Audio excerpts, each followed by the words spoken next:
pages that explain what could be done and not done, what intelligence could be gathered. Did that slow the U.S. down and give China the advantage to leap ahead this way?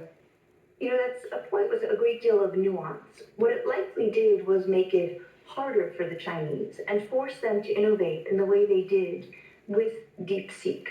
Indeed, the CEO of DeepSeek noted that the Biden administration's compute controls actually was a challenge for them. But as a result, they innovated. They integrated across the hardware, the algorithms, the architecture, as well as figuring out ways to more efficiently run these models, which is key. Well, wait, doesn't that mean it was a bad idea for us to do that? Because now they've innovated and become much more efficient. Compute does make a difference. It's just not the be-all or end-all.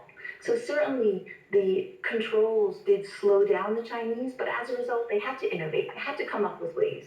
And frankly, this is a call to action for our AI companies to also do the same innovation. So in addition to compute, data, high-value data matters a great deal, and letting 1,000 flowers bloom in terms of different ways to innovate on AI. When I talk about high-value data, there are some, for example, who believe that DeepSeek may have generated high-value data to train their model using US AI models, and that matters a great deal. So as we think about the future, thinking about protecting high-value data sets and building that into the US approaches on AI will be important. The Chinese have done it with an open source model. Did that give them an advantage? It certainly gives an advantage because open source, the model weights are open, the data sets they trained on are not, but by having cheaper models available, more of an ecosystem can be built on it. So think about Meta's Llama, also an open source model. Why that matters is app developers who then use that model, whether they're using it to develop customized ways for kids to learn, or whether they're using it to train models on particularly different kinds of languages or sensitive data sets. So open source, because it's cheaper, does allow more users to build on it. That's a good thing. There's a lot of positive applications. It's also a concern because these powerful AI capabilities could be in the hands of potentially malicious users.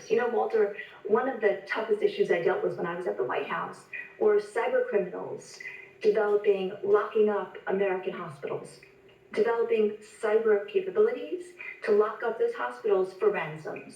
Certainly, AI can make it easier to build longer lasting and more focused offensive cyber capabilities by a range of users. When we talk about open source, we mean, of course, that the source code is public. People can change it and build upon it, as opposed to, let's say, OpenAI, which was supposed to be open source, but now is closed with its ChatGPT. Is there something the U.S. should try to do in regulating open and closed, or is that something that can't be regulated? Walter, the way we win is on having the best tech, and as we've seen the lessons learned from DeepSeek, the cheapest tech to run. And, by regulating that, it becomes a whack-a-mole. You regulate this, and something else pops up. So generally, our approach should be to learn from this, to figure out how do we best innovate, and to see that it's not enough to build potentially the best AI tech. It really does matter what it costs for users to use it and the compute power to actually run those models in their applications. One of the things where it really crops up, and we can all feel it, is facial recognition, which is if I walk around here in New Orleans, there are all sorts of cameras and doorbell cameras and cameras on the streets, and it wouldn't usually matter, but in China now, they can recognize individuals and use that facial recognition as part of their espionage on their own citizens.